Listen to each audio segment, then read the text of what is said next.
नमस्कार, जोहार। चलिए जानते हैं झारखंड की ताज़ा खबरों को, लेकिन उससे पहले अगर आपने अभी तक इस चैनल को सब्सक्राइब नहीं किया तो सब्सक्राइब कर लें, जिससे कि आपको झारखंड की ताज़ा खबर रोजाना मिलती रहे। सबसे पहली खबर, स्थानीय लोगों को नौकरी नहीं देने पर गुस्सा गई सरकार। 2420 कंपनी को थमा दिया है नोटिस और कई कंपनियों पर लगाया गया जुर्माना। झारखंड राज्य के निजी क्षेत्र में स्थानीय उम्मीदवारों का नियोजन अधिनियम 2021 के तहत स्थानीय युवाओं को रोजगार नहीं देने पर अब तक 2420 निजी कंपनियों को नोटिस जारी किया गया है और उनसे पूछा गया कि क्यों नहीं उनके विरुद्ध संबंधित अधिनियम के तहत कार्रवाई की जाए। वो 134 कंपनी के विरुद्ध अधिनियम की अवहेलना के आरोप में जुर्माना लगाया गया है और जुर्माने के रूप में अब तक 10 लाख रुपए की वसूली की गई है। अगली खबर, राज्य के 1250 वित्तरहित संस्थानों ने शैक्षणिक हड़ताल कर दी है। पठन पाठन का काम बाधित किया गया है। झारखंड के 1250 वित्तरहित संस्थानों में शैक्षणिक हड़ताल रहा और वित्तरहित शिक्षक एवं शिक्षकेतर कर्मी अनुदान की राशि चौगुना करने और इंटर कॉलेज, उच्च विद्यालय, संस्कृत विद्यालय एवं मदरसा विद्यालय के शिक्षक कर्मियों को राज्य कर्मी का दर्जा देने और वेतन देने की मुख्य मांग को लेकर हड़ताल किया है। शैक्षणिक हड़ताल में राज्य के लगभग 10,000 शिक्षक कर्मी ने भाग लिया और इससे संस्थान के ताले नहीं खुल पाए और पठन पाठन नहीं हो पाया। वित्तरहित शिक्षक और शिक्षा कर्मी झारखंड विधानसभा के सामने धरने पर बैठेंगे। अगली खबर, शीतकालीन सत्र के दूसरे दिन विधानसभा परिसर में विपक्ष ने लगाया नारा। ईडी नोटिस और धीरज साहू प्रकरण में हेमंत सोरेन को जवाब देने की मांग की गई। शीतकालीन सत्र के दूसरे दिन झारखंड विधानसभा में सदन की कार्यवाही शुरू होने से पहले विपक्षी दल भारतीय जनता पार्टी के विधायक के द्वारा जमकर नारेबाजी की गई। हाथों में तख्ती लिए भारतीय जनता पार्टी के विधायक सरकार से कांग्रेस सांसद धीरज साहू के घर से आईटी रेड के दौरान बरामद हुए कैश पर सरकार की चुप्पी पर सवाल उठा रहे थे। धीरज साहू के अलावे विपक्ष सरकार से मुख्यमंत्री हेमंत सोरेन के द्वारा ईडी नोटिस की लगातार अवहेलना किए जाने पर जवाब मांगा जा रहा और मुख्य सचेतक बिरंची नारायण ने सरकार पर हमला बोलते हुए कहा कि धीरज साहू के यहाँ से बरामद राशि जो है आखिर किसकी है, इसे स्पष्ट करना चाहिए। बड़ी खबर, रेलवे में सीबीटी पद्धति से ग्रुप बी की परीक्षा सारे प्रश्न होंगे वैकल्पिक। रिक्त पदों पर जल्दी की जाएगी भर्ती। बता दें कि रेलवे में ग्रुप बी की होने वाली प्रमोशनल परीक्षाएं अब centralised computer based type CBT पद्धति से होंगे और इसमें सभी प्रश्न वैकल्पिक होंगे। रेलवे बोर्ड के डिप्टी डायरेक्टर मीनाक्षी सलूजा ने आदेश जारी कर दिए हैं। आदेश के तहत रेलवे बोर्ड ने सभी महाप्रबंधक को भेजे गए पत्र में कहा है कि वो अपने यहाँ 1 जनवरी 2023 से 31 दिसंबर 2024 तक ग्रुप बी के विभिन्न विभागों में कितने पद रिक्त हुए हैं और भविष्य में रिक्त होंगे, इसका कैडर मॉड्यूल बनाकर आंकड़े तय करेंगे। अगली खबर, चाईबासा में सर्च ऑपरेशन के दौरान 3 आईईडी बरामद। जवानों को नुकसान पहुंचाने के लिए नक्सलियों ने किया था प्लांट। पश्चिमी सिंहभूम के जंगलों में पुलिस नक्सली के खिलाफ लगातार अभियान चला रही है।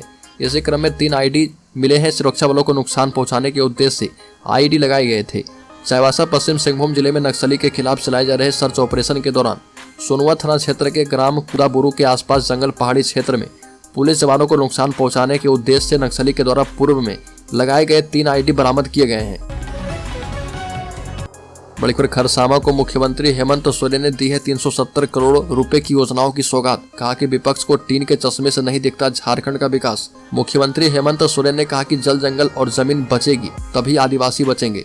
ये भी कहा कि राज्य गठन के बाद यह पहला मौका है जब सरकार खुद पिछले 3 वर्ष में लगातार जनता के बीच आ रही है। राज्य सरकार ने विकास का ये मॉडल तैयार किया है जिस पर पिछली सरकार 20 साल तक हिम्मत भी नहीं जुटा पाई थी। बड़ी खबर, रांची में बाइक चोर गिरोह के 5 सदस्य गिरफ्तार। चोर गिरोह में पुलिसकर्मी का बेटा भी शामिल। चोरी की 6 बाइक बरामद। रांची पुलिस ने बाइक चोर पर नकेल कसना शुरू कर दिया है। पुलिस ने छापेमारी कर बाइक चोर गिरोह के 5 अपराधी को अरेस्ट किया है। पुलिस ने बाइक चोर गिरोह के 5 सदस्य को गिरफ्तार करते हुए पुष्टि कर दी है और बताया कि यह गिरोह शहर के कई इलाके में सक्रिय था। इस बाइक चोर गिरोह में शामिल 3 अपराधी बाइक की चोरी करते थे और 2 अपराधी जो है चोरी की गई बाइक का फर्जी पेपर बनाकर बिक्री कर देते थे और रांची के अरगोड़ा थाना क्षेत्र और सुखदेव नगर इलाके में यह गिरोह ज्यादा सक्रिय है। हैरानी की बात तो यह है कि बाइक चोर गिरोह में एक पुलिसकर्मी का बेटा भी शामिल था जो कि पुलिसिया धौंस दिखाकर लोगों को डराता था और धमकाता था।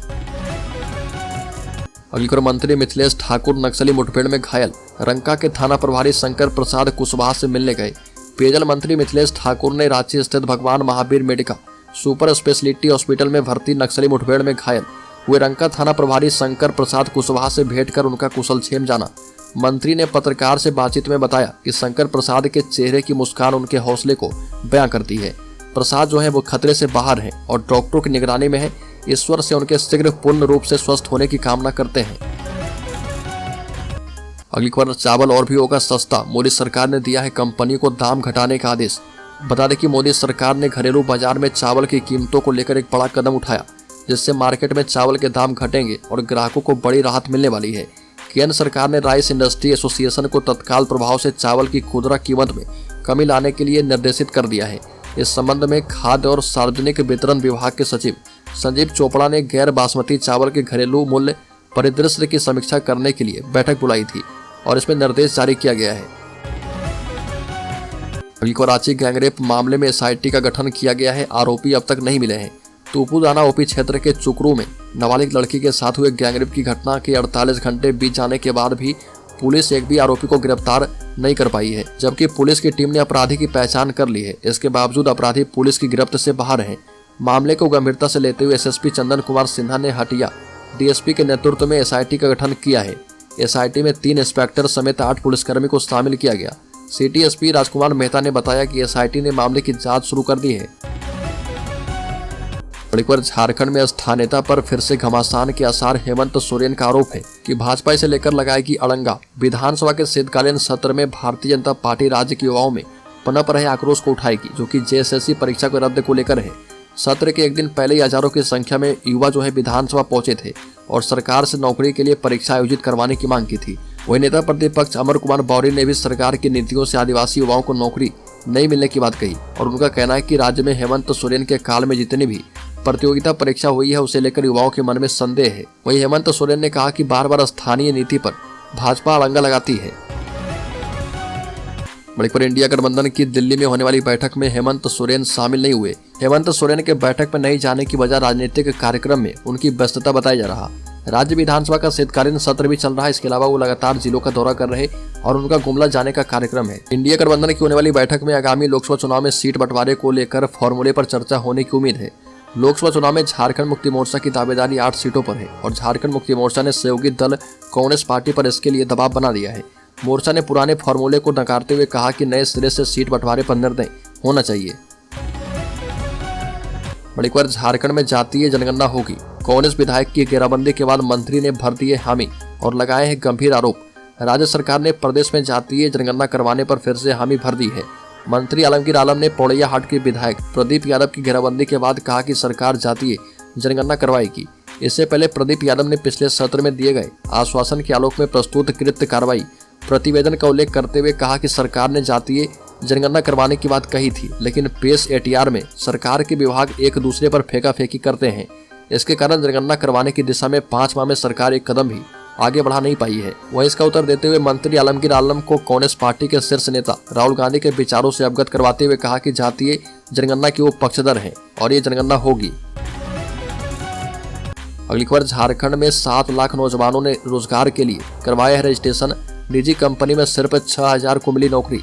75% आरक्षण का हाल बेहाल है। झारखंड में 75% आरक्षण का हाल बेहाल है और यहाँ पर 7.5 लाख से भी अधिक नौजवानों ने रोजगार के लिए रजिस्ट्रेशन करवाया है, लेकिन निजी कंपनी में सिर्फ 6000 युवाओं को नौकरी मिली है।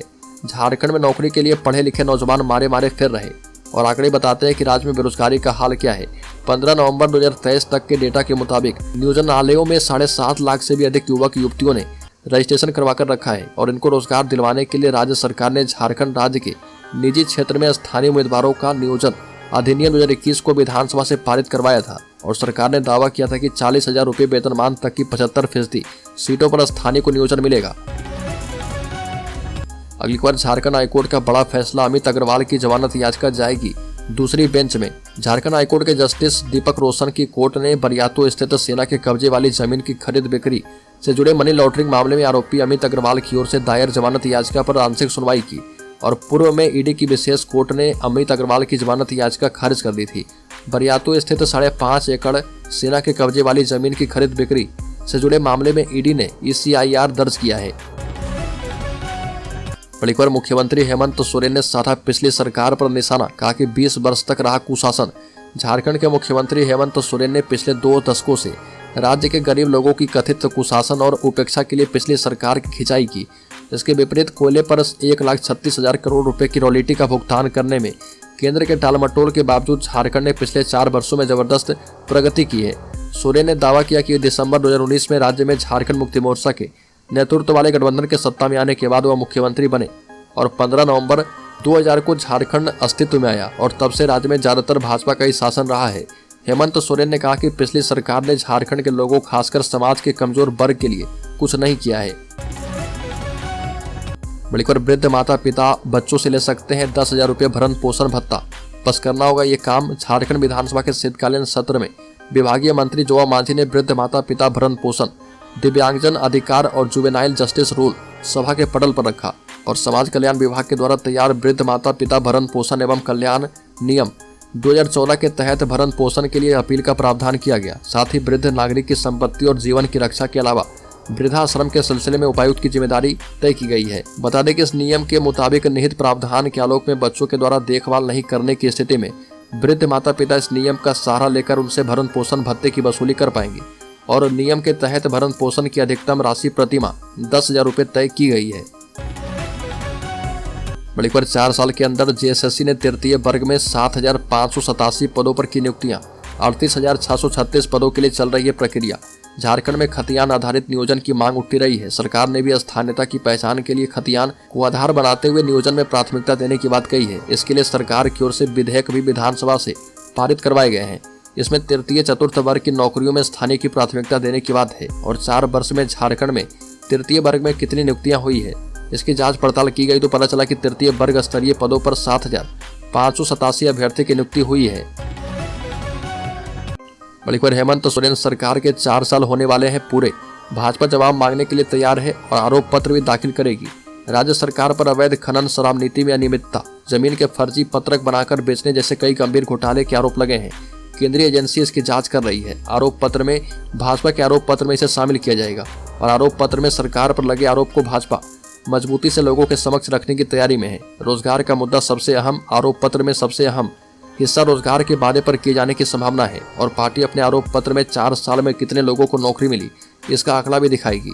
इसके अलावा इन 4 साल में केंद्र सरकार ने राज्य के कितने लोगों को रोजगार से जोड़ा इसका एक तुलनात्मक आंकड़ा भी भाजपा दिखाने वाली है। एक बार 7 साल के बाद शुरू हो चुकी है झारखंड प्राथमिक शिक्षकों की नियुक्ति प्रक्रिया। इस वर्ष भी नहीं हुई जेटेट परीक्षा। वर्ष 2023 में नियुक्ति रूलबुक बनने के बाद शिक्षकों की नियुक्ति प्रक्रिया फिर से शुरू हो गई। प्राथमिक एवं मध्य विद्यालय में 7 वर्ष के बाद शिक्षकों की नियुक्ति प्रक्रिया शुरू हुई है। बता दें कि सुप्रीम कोर्ट के आदेश के आलोक में लगभग 4200 अभ्यर्थी को नियुक्ति पत्र तो दे दिया गया है, पर अब भी लगभग 4000 पद रिक्त हैं और साथ ही राज्य सरकार 17,572 हाई स्कूल शिक्षकों की नियुक्ति प्रक्रिया भी अगले वर्ष शुरू करेगी।